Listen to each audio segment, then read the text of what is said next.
Det var fandme en god idé. Jeg smutter. Ja, vi ses. Hej, jeg skal have en pizza. Ja. Du vælger bare. Ja, mange tak. Den er nummer 22, den ser godt ud. Den nummer 22? Ja. Det er faktisk en amerikansk en, der er så meget kød på. Verden er jo så amerikaniseret nu i dag. Ja, det kan du være noget om. Tak for det.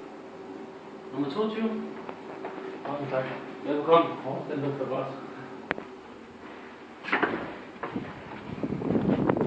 Nej. Hvorfor købte du ikke en pizza? Det var bare nemt og hurtigt, jo. Jeg havde ikke